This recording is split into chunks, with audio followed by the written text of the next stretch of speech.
Setelah kematian kakakku, Reza, 2 tahun lalu, rumah kami seakan kehilangan jiwanya. Dia ditemukan tergeletak di kamarnya, tidak sadarkan diri. Dokter mengatakan bahwa dia mengalami serangan jantung, tetapi keluargaku meragukan keterangan itu. Reza masih muda dan sehat. Kami tidak pernah tahu apa yang sebenarnya terjadi malam itu. Selama berbulan-bulan setelah kejadian itu, kamarnya tetap terkunci. Semua barang-barang di dalamnya, dari gitar kesayangannya hingga poster-poster band, dibiarkan utuh seperti saat terakhir dia berada di sana. Meski kami tidak membahasnya, ada ketakutan yang menyelimuti rumah kami, takut akan sesuatu yang tak terlihat di dalam kamar itu.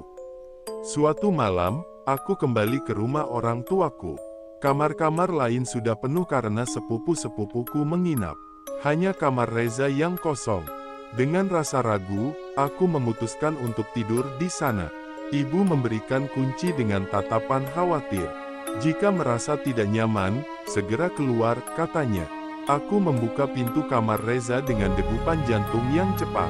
Begitu memasuki ruangan, hawa dingin langsung menyergapku. Semua terlihat sama seperti dulu, rak buku yang berantakan, gitar yang diletakkan di pojokan, dan suasana yang terasa membeku. Hanya lampu yang mati, membuat suasana semakin mencekam. Ketika malam semakin larut, aku berbaring di tempat tidurnya, berusaha menenangkan diri. Namun, suara-suara aneh mulai terdengar. Suara langkah kaki ringan, seolah seseorang berjalan pelan-pelan di sekelilingku. Aku membuka mata, tapi tidak ada apapun di sana. Jantungku berdebar kencang. Mungkin itu hanya imajinasiku, pikirku. Tapi suara itu semakin mendekat, dan kali ini aku bisa mendengar bisikan lembut, "Tolong, temukan aku." Suara itu terdengar seperti suara Reza. Ketakutan melanda diriku, namun rasa ingin tahuku lebih besar. Aku mencoba mencari tahu dari mana suara itu berasal. Dengan keberanian yang tersisa, aku bangkit dan mulai menjelajahi kamar. Aku membuka lemari, menemukan beberapa barang aneh, kalung yang tidak aku kenal dan selembar foto. Foto itu menunjukkan Reza bersama teman-temannya di pesta, tetapi ada satu foto yang membuatku merinding. Reza berdiri di depan cermin, wajahnya terlihat ketakutan. Aku membaca jurnal yang kutemukan di laci meja. Dalam jurnal itu, Reza menuliskan tentang malam terakhirnya. Dia menulis tentang suara aneh, tentang bayangan yang mengikutinya pulang, dan tentang sesuatu yang membuatnya merasa terjebak. Aku membaca setiap kata dengan seksama, merasakan hawa dingin yang semakin menggigit. Ketika aku sampai di halaman terakhir, aku merinding. Di situ tertulis, "Malam ini, aku melihat sesuatu di cermin. Sesuatu yang menakutkan." Sejak saat itu, aku merasa seperti dikejar oleh sesuatu yang tidak bisa aku jelaskan. Tiba-tiba, dari sudut mataku, aku melihat bayangan bergerak di cermin. Aku menoleh, dan wajah Reza muncul dengan tatapan kosong dan menyedihkan.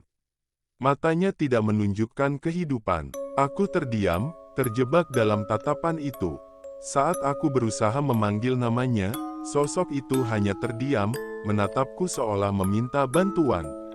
Dengan rasa panik, aku mencoba melangkah mundur, tetapi ranjang tempatku berdiri bergetar seolah ada sesuatu yang bergerak di bawahnya.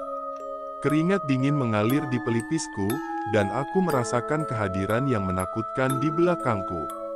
Saat aku berbalik, sosok itu menghilang, menyisakan hawa dingin yang menusuk. Kamar itu mulai terasa semakin kecil.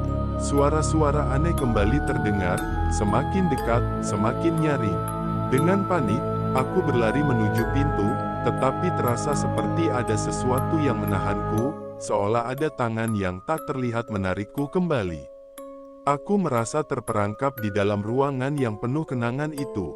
Ketika aku akhirnya berhasil membuka pintu dan melangkah keluar, aku melihat sosok bayangan. Reza lagi, kali ini lebih jelas.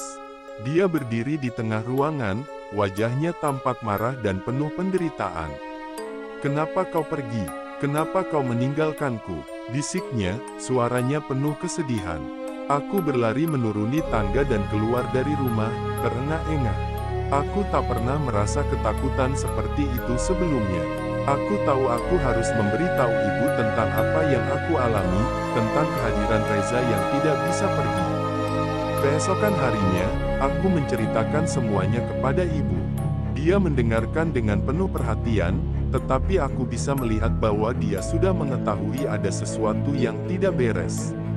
Reza mungkin terjebak di antara dua dunia, tidak bisa menemukan ketenangan, katanya pelan. Sejak saat itu, kami semua berusaha untuk tidak membahas kamar Reza. Namun, aku selalu merasa bahwa ada sesuatu yang tersisa di sana, sebuah rahasia yang menunggu untuk diungkap. Kamar itu bukan hanya ruang kosong, itu adalah tempat di mana kenangan dan ketakutan berbaur menjadi satu. Dan meskipun aku tidak pernah kembali ke kamar itu, aku tahu bahwa kisah Reza belum berakhir.